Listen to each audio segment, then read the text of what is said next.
Hi everyone, welcome to Chachi's Book Corner. My name is Chanel and I'm thrilled to kick off our weekly book series with you all.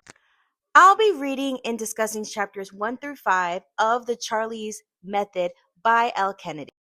For those who are unfamiliar with the book, it was released late February to early March of this year and gained popularity, making headlines in news medias on TikTok. For those who are unfamiliar with the book, it was released late February, early March, and quickly gained popular, making headlines in social media and everywhere around the world. If you're currently reading the book or don't want to feel spoiled, feel free to save this video for later until you finish. Before we dive into the book, let me introduce you to our main characters in this book. This book primarily focused on three characters. This book was a gift from a dear friend of mine named Lotus. Hi, Lotus, by the way. Not only this book was signed from the author herself, but this also includes the three cards that was also listed in there as well. These are the three cards right here, which to me is such an adorable prize. But also, I really got this customized sweater, which I got as well. And let me tell you, it is so comfy, by the way. I love it so much. Our leading girl is a college student named Charlotte Kingston, but she's also known by Charlie in this book as well. And I'll explain why she goes by that nickname a little later, which is an important part of our story right here. She is a STEM student in the biomedical engineering program and a member of the prestigious sorority of Briar U. While she comes from an achieving family and navigating two different lives at once, she doesn't want a relationship right now. She just wants to have fun, which leads to her interacting with two men online on a dating app who will become our main leading men in our story.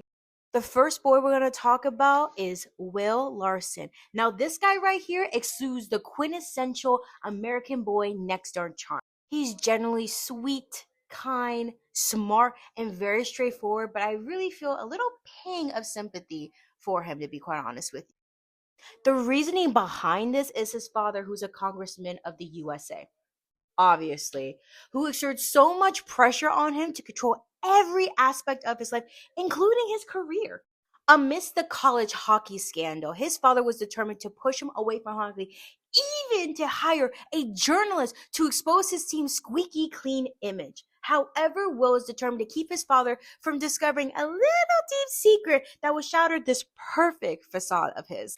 Now, I know we love our Australian men. Entering in Becca Dunn. He is very witty, flirty, charming, funny, and a true hockey team player. He's really focusing on the sport, enjoying life, and really not focusing on long-term relationships. His girlfriend of 4 years dumped him, leaving him single, leaving him very, very tragically devastated. Now you're all wondering, what is this big secret that the guys are sharing? Well, I'm just going to keep it simple for you. They just love sharing the same person and having fun with them. But here's the catch though. Their dating profile only shows their bodies and not their faces. And their names are not their real names in their profile, which really adds the element to intrigue and excitement in their online interactions, as they don't know what they look like outside of the app. And I must say, I thoroughly enjoyed reading the first 5 chapters of this book. It was such a delightful experience throughout.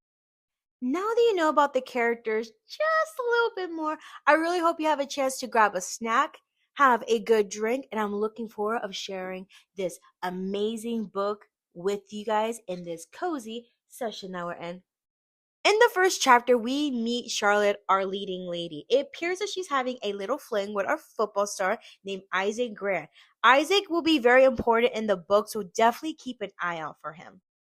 Just as they were going to get intimate, Charlotte received a call from her sorority sister and friend named Faith. Faith informs her that their sorority meeting was moved up today. The sorority that they're in, called Delta Pi, is recruiting freshmen that they call Littles to get into the group. Charlotte's Little is Blake Logan, a legacy character who will be mentioned throughout this book. Her parents are John and Grace Logan, who were the OG couples of the Briar universe.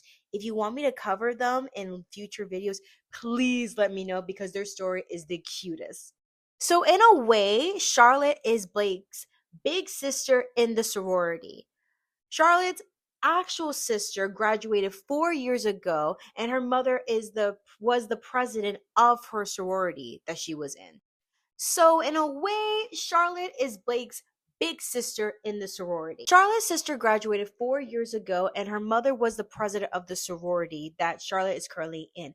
Due to that reason, Charlotte is known as the legacy sister. And the reasoning why she joined the sorority is to stand out whenever she graduates because she's a STEM student. STEM is basically an acronym which stands for science, technology, engineering, and mathematics. Right now, she's really just focusing on her future and doesn't want to have a serious relationship right now. But in the meanwhile, she just wants to have fun right now. So in the meanwhile, she has been on a dating men online dating app, and she accidentally found a page of her other two male leading men. Surprisingly, they share a profile, but they only showed their bodies, but not their faces. This really intrigues her to the point where she likes them, but they haven't responded back. And that includes chapter 1 in our book. Now, let's dive into chapter 2. Now, in this chapter narrates through Beckett's perspective. He explains that right now things are very challenging, especially in the hockey scene that they're in. The reasoning behind was a hazing incident involving their division schools, the University of Southern California. Tragedy, one of their hockey players passed away due to hazing, which is strictly prohibited in the colleges. As a result, any funding for these teams will be immediately suspended, and all colleges were issued a warning to immediately end all hazing rituals. But we also got an inside look as to why Will and Beckett were only interested in drawing into one woman per se. There was an incident where Will woke up in the middle of the night and found Beckett very intimate with a girl while he was sleeping. And the girl really turned him on that he really decided to participate. And after that experience, they both prompted to explore the possibility in doing it more in the future. He also expresses his deep affection for women, describing their unique features such as their touch, their kisses, and even their scents. Beckett also shared a story in his high school days where he had a long-term relationship that ended abruptly because his girlfriend broke up with him. Now, this breakup deeply affected him emotionally. As a result, he was very hesitant to commit to any future relationships due to that reason. In addition, the boys met a girl online. Her name was Caitlin. They spoke over the phone, and she revealed that she only had developed feelings for one of the boys, which is Beckett. He did admit to her that he really liked her, but he wasn't really ready to be in a relationship yet. She was deeply affected by the news, but she understood his decision. After the call, the boys explored on the app furthermore and stumbled into Charlotte's profile. They immediately drawn to her and expressed interest in meeting her, but they were excited to know that they were a match online. As a reminder, she only showed her body shot down from her neck to her toes, completely without showing off her body, which is insane to me. Now, let's dive into chapter 3.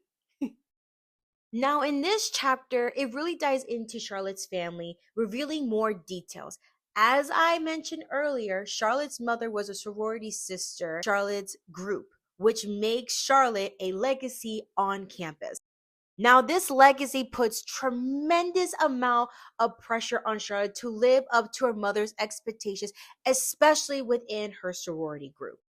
Charlotte has two siblings. One I mentioned earlier who graduated 4 years ago, which is her older sister Ava, and her older brother named Oliver, who's trying to be the youngest partner in his law firm, but he's married to a woman named Catherine, who's also a lawyer as well. Charlotte's father is a businessman, so in a way, Charlotte is surrounded by so much greatness and yearns to prove herself as well.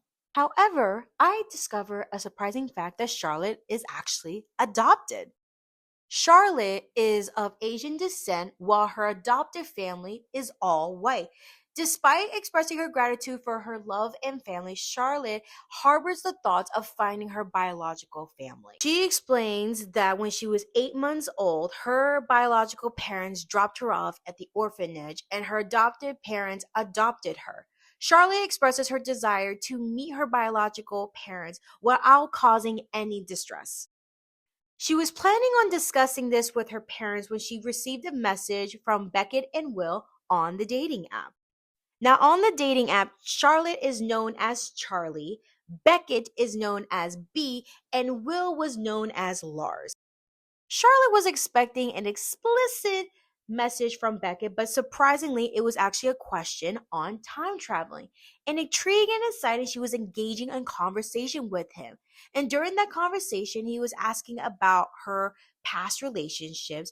And just when she was going to respond, her older sister Ava walked into the room unexpectedly. Thought that Charlotte was messaging her ex, Mitch, which we later found out that really sparked a small family conflict because they just wanted her to be with someone better, which I would definitely dive into the details of this book, which gets really juicy, by the way. Now let's go into our fourth chapter. We now learn that Charlotte feels overwhelmed by possibilities and outcomes of telling her family about her desire to meet her biological family, which especially she discovered that her biological brother on her ancestry.com. Now let's dive into chapter 4. In the fourth chapter, we learn that Charlotte feels so overwhelmed, especially by the possibilities and incomes of telling her family about her desire to really meet her biological family. Especially finding out she actually created an ancestry.com link and found out that she has a biological brother. She really didn't know what to do, so she decided to email him and to see if they could meet up and really get to know each other. Overall, she just wants to make the best decision and to avoid anyone's feelings hurt in the process. Which leads to why the book was named the way it is, actually. She uses this method to actually help make decisions by listing the outcomes and the pros and cons after each choice, which really actually aligns by her character traits. So far in the book, at least, I gathered that Charlotte is very caring, kind, willy, and very highly analytical, what I've read so far. I'm really excited to read more about her, especially in this journey that she's in right now. And alas, we finally reached the last chapter of the book. I know, I'm quite sad, but we will cover so much on this journey with us. So really stay pumped for it. Now we are in Will's perspective, where we discover that he is a son of a U.S. congressman. I know, congressman. Am I right now? I'm sorry. But right now, at this moment, Will is in the cafe with his father. Now, Will's father is a very busy and demanding individual. It makes it clear that he wasn't really the best father figure. After all, he was not involved in Will's life whatsoever. We later found out that Will's father planned every aspect of his life, from his classes to even his college major. Will really doesn't appreciate his father making his own decisions, especially about his future. His father really pushed him to be a political major in college, but Will wants to pursue something more on the scientific side. He also shared that his mother passed away and his father actually remarried, so his stepmom is the only closest parent to him, actually, at this time. His father uses his mother's photo to gain emotional support to show all the citizens that he's really a compassionate person, which to me is so fake, which is truly disgusting. In addition, his father reveals that he just wants to create a father-son duo in politics because he's so into his legacy right now. His father even asked what was his thoughts on the whole incident of the hazing at the other college. And Will said it really didn't affect him personally because he was not really involved with the team. However, his father insisted that it should affect him because he's a son of a political figure and he needs to be present with the times.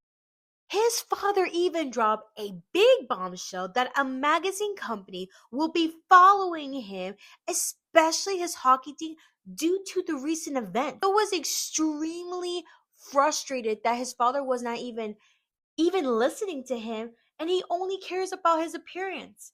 It really is clear that Will wants to be his own person and break away from his father's influence, which I feel really sorry for him in this chapter.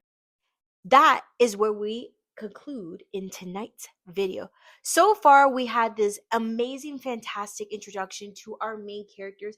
I'm eagerly anticipating and diving in deeper into their lives, especially in their app dating conversations. I can't wait to read and discuss their character development throughout this entire book that we're in. If you truly like my content, please consider following me in my IG. My TikTok handle is Chanel Piguero. And if you want to be notified for anything, hit the notification button above on my page. I hope you all have a fantastic week ahead, and I look forward to seeing you guys next Sunday. Bye!